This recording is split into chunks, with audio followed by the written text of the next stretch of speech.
Greetings everyone, today we'll talk about the Embolist. Embolist is an infested living pistol that acts pretty much like a poison spray. It's a continuous weapon, so be careful with understanding its stats right. It deals poison damage, and has a decent status chance per second. On the other hand, the crits are really low, so I won't even mention them. Note that it requires Mastery rank 8 to craft. Anyway, while being really powerful, it's still an underrated weapon, but it's mainly because it has only 6 meters range, and this brings some limitations regarding situations where it can be used effectively.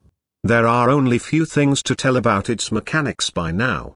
First of all, the poison proc on this weapon is forced. This means that you will constantly get the poison proc, regardless of what elemental combo you have. Other elementals procs will still be here as well. Secondly, Embolist deals damage in a wide AoE cone, which makes it possible to reach multiple targets. Okay, let's proceed to the builds now. You will need 4 more formers here besides the native bar polarity, Hornet Strike, Barrel Diffusion and Lethal Torrent. Go for the basis of the build as always, and I'll add a pistol ammo mutation here, because Embolist simply burns the ammo even with the basic fire rate. For mid-level Grineer, with ferrite armor units mostly there's always a void build, so for the high-level mission with alloy armor units, we'll go with radiation and viral. Add convulsion with a heated charge for radiation damage, and put a deep freeze that will combine with the basic poison into viral damage. Also add an expel Grineer that will provide a great boost to both elemental combos. In case it doesn't proc often enough for you, you can try to sacrifice around 9% of your final DPS for status chance and replace convulsion with jolt.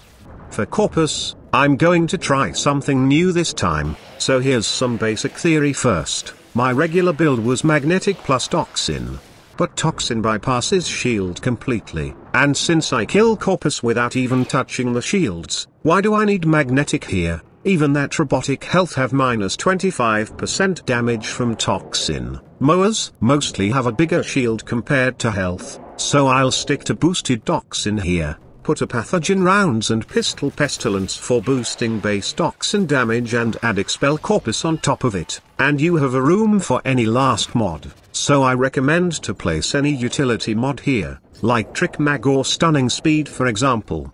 But if you have enough cores and credits, you can add a maxed Magnum Force if you want to boost damage even more, though I'm not a fan of this mod, because 66% damage it provides is a really small value. As for Infested, we'll concentrate on Ancients again, because the rest of the units have a low amount of health compared to them if you remember, so we'll go with boosted Corrosive here, equip Convulsion with pathogen rounds, and with basic poison they will merge into boosted corrosive damage. Adding a pistol pestilence or jolt will boost corrosive even more. Expel Infested is the best choice for the last mod in terms of damage, since it exceeds even a 90% elemental mod according to the calculations I did. The void build for corrupted stays the same, corrosive and cold. Equip convulsion with pathogen rounds for corrosive damage, then again add pistol pestilence or jolt to boost it even more, and finally add a deep freeze for cold damage.